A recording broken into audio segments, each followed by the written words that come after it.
Okay, this is going to be a short video explaining injection event angle. This setting in the software has probably the most complicated explanation for the least amount of results. So ideally what we're looking to do in a performance aspect, this is not emissions, because injection angle also has a lot to do with emissions, but we're going to speak to it as purely performance. Carburetors are demand-based fuel delivery items, meaning they can only give fuel when it's demanded by the vacuum created by the piston pulling down and the valve opening. And in this picture you see the exhaust valve and the intake valve on the screen. Ideally you want to start the injector flow as the intake valve opens, and you want to complete the injector flow event just before the valve closes. That is done with the injection angle table, or injection event angle table, and it's quite self-explanatory. Do you want these measurements to be before or after TDC? And do you want start of injection, end of injection, or center of injection? Okay, so all of these tables can be 2D, 3D, or 4D, just like anything else in the Max ECU. But for simplicity reasons, we'll just leave it like it is.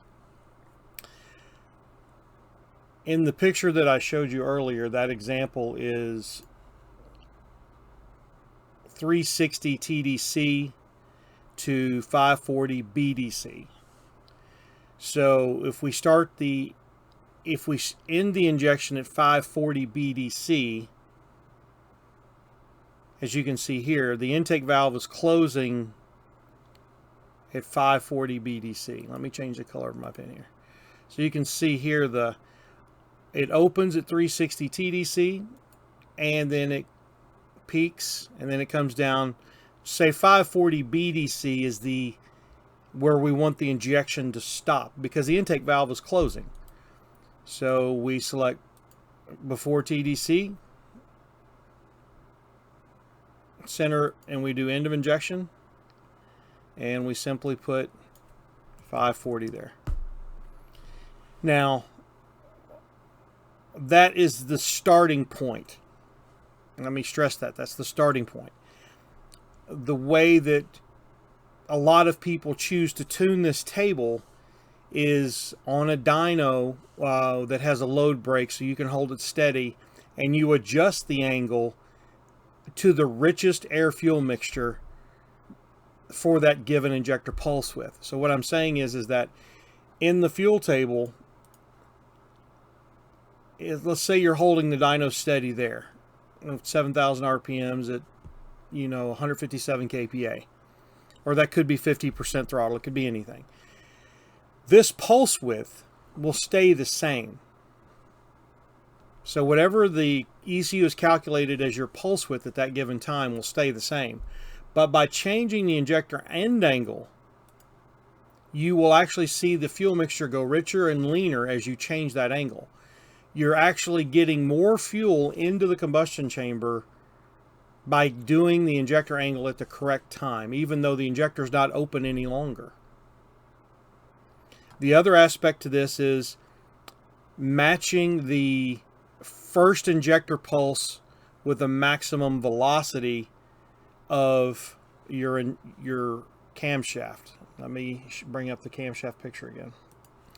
So when the piston is starting to come down, and the valve is just coming off the seat, there is a huge inrush of air. It's just like when you pull your finger out of a bottle and you hear that popping sound. It's that inrush of air that pulls the majority of fuel into the combustion chamber during a carbureted event.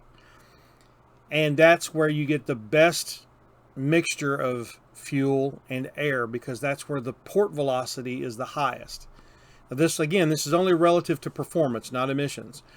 With fuel injection, you can have it inject wherever you want. With carburetors, it only happens during this time.